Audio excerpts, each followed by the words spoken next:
Anxiety can show up in so many different ways, not just simply a crash out. Let's talk about it.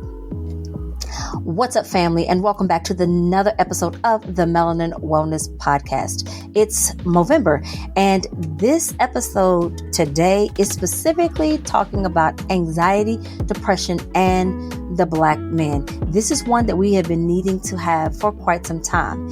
This particular series during the month of November, I'm hoping that we are bringing voices, truth, light, and healing to a conversation that is far too often swept right on up underneath the rug.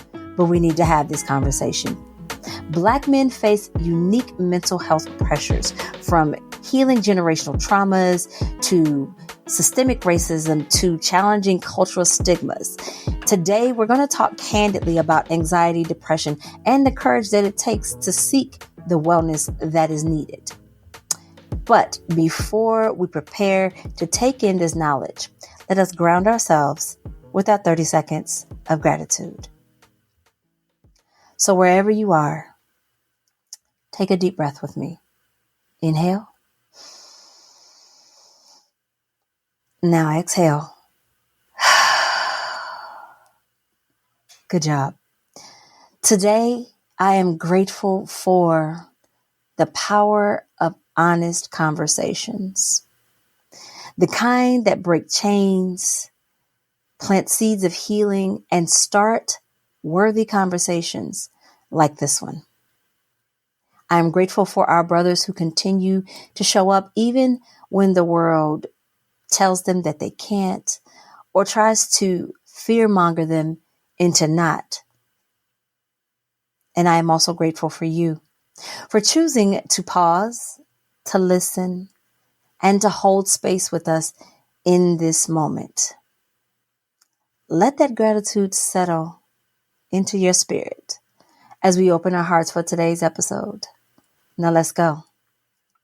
All right, now let me hit you with a little dose of reality because yes, numbers matter. So a CDC report found that among men aged 18 to 44, Black and Hispanic men were less likely than white men to report daily feelings of anxiety or depression, 5.1% versus 8.5%. And that's less than half of them who sought treatment. Only about 26% received help compared to 45% of their white counterparts. And get this, over 1 in 5 Black men will experience an anxiety disorder in their lifetime, ranging from anything of PTSD to social or generalized anxiety disorders. Especially in rural Black Georgia, shockingly, 1 in 3 Black men has reported suicidal thoughts in just the past 2 weeks. Suicide is the second leading cause of death for Black people aged 15 to 24. Now, these stats aren't abstract. They reflect real pain. These stats aren't abstract. They reflect real pain. But here's the thing. We can talk about it. And that changes some things. I spoke with several Black men who shared what wellness means to them. And that episode will be coming up very soon. The Black Men's Roundtable. It was an absolutely powerful and amazing episode because the Black men who came onto the show and shared their thoughts were so vulnerable. It was such a beautiful episode. It was a beautiful conversation. And I cannot wait to hear the feedback for that episode because the men who came on and shared, they came heart first. And I am so grateful for them. And, a couple of takes from that is that stated that wellness is being able to, breathe through their traumas, cycles that are inherited oftentimes, specifically by Parents, when Black men become fathers, the cycles that they inherit, the traumas that they take into their parenting have often not been healed. And which is why often the cycle will repeat itself unless the father reaches out for help and gets the help that he needs so that he can break that cycle and have a different generation, start a different generational tradition. And again, I heard that so often during the roundtable. It was absolutely beautiful to see. Another one said that asking for help isn't weakness. It's a sign of strength that he was drawing. And I could not agree with you more. I think that one of the most powerful things, one of the sexiest things that a man can do is reach out for help when he needs it. Being strong isn't just about the physical strength. It's not about one's physical strength. It's about one's mental fortitude, one's ability to cope during life's never-ending pressures. And we all know for Black men, that is a never-ending cycle. Another one stated about how daily stress from microaggressions and racial battle fatigue builds over time, and it leaves you physically and emotionally worn out. And that is absolutely factual. It's not just factual for our Black men. It is factual for Black people, the Black community in general. We are facing so many things in today's economy and in today's climate, rather, that we're getting it from all directions. We are getting it from everywhere. We really are. And so no matter what we do, it seems that we are constantly fighting a battle, which can definitely be exhausting, and it can lead to bouts of anxiety and or depression because of it. Now, you might ask, and this has been a common question throughout this whole series so far, why do so many Black men suffer in silence? Well, systemic barriers play a huge role. Black adults are significantly less likely to seek mental health treatment, with only about 25% getting care versus the 40% of white adults. And part of that is because of the stigma that has been applied to the Black community culturally, that, going to therapy is something wrong with you, or that's for crazy folks. That's not for us. I'm going to just say this. God didn't make it to where people could go to school to be a therapist for no reason.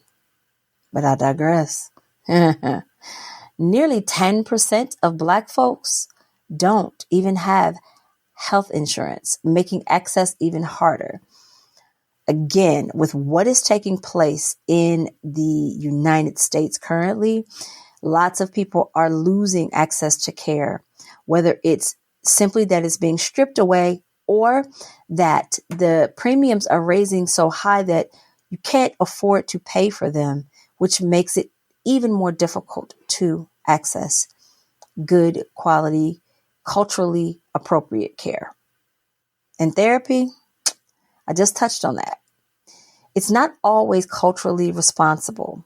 Only 4% of psychologists are Black, and just 3% of psychiatry faculty is Black. So this lack of representation can make therapy feel alienating or invalidating.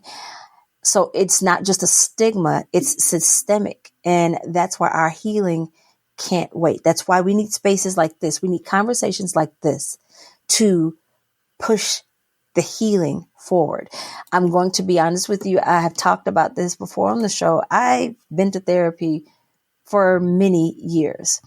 Some of the traumas that I experienced growing up was something that I didn't heal until I became an adult.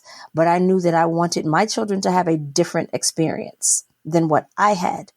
And when searching for a therapist, yes, it was extremely difficult to find someone who looked like me. Because again, I ain't got time to be sitting around in no therapy session trying to explain to you what a big mama is. I do not have time to be sitting in a therapy session trying to explain to anyone why we say things a certain way, why I may feel a certain way. I do not have time for that. And when you are trying to heal, the last thing you want is to sit around and explain your existence. Now, while all of this is going on, it is still important to understand that healing is still happening and that there are pathways forward. So there is a website. It's called Heads Up Guys. And remember, as usual, I will always have everything that I mentioned, all these resources. There will be links in the show notes for you so that you can click the link, go to it and see if it is something that may work for you. But back to it. Heads Up Guys. It offers free tools, self-checks, stress tests, and therapist directories for men, 100,000 plus screenings, and 800 plus therapists that are available on that platform. So there's one resource for you. Another one, which is a community-led solution like the Confess Project. They are training barbers and salon professionals to listen and offer mental health guidance in Black spaces. This is absolutely game changing because you guys remember the episode from the other day where I talked all about the power of barbershops and how it was a space of healing and community and the history of it and how it got to be that. So that is absolutely game changing because y'all know that's where people go to talk. And I think that's amazing. The next one is a mental health directory that is tailored specifically to the Black community. I have talked about this all month long, and I'll continue to talk about it. Therapy for Black men, Black Therapists Rock, the Liberate Act, and the Boris Lawrence Henson Foundation. All of these aim to make therapy more accessible and culturally affirming for people who look like us. Now, Movember itself it's raising awareness globally for men's mental health, including suicide prevention. So Movember is a whole movement. So when my podcast mentor, shout out to you, Dave, suggested earlier this year that I do this daily content for Movember, I was on it because I have so many men in my home, in my life, in my world that I love, my husbands and my sons. And I want my sons to grow up and be well-balanced, good partners for somebody someday. So y'all, the truth is that mental health is absolutely not a luxury. It is a lifeline. It's the lifeblood of our strength, our communities, and our legacies. Movember is more than just mustaches and beards and no shave Novembers. It's speaking life into our healing. If today's conversation hit home for you, share it with a brother, a cousin, a friend. Let's denormalize silence and normalize help. As always, subscribe, leave me a rating, and keep the conversation going. I would love to hear from you in the comment section of this episode. And remember, all resources, again, mentioned in this episode will be available in the show notes for those listening on your favorite podcast streaming platforms and down in the description box for those watching over on YouTube. We'll be here all Movember long, shining light and making wellness non-negotiable. Until next time, take care of your mind, your body, and your soul, family. I'll see you later.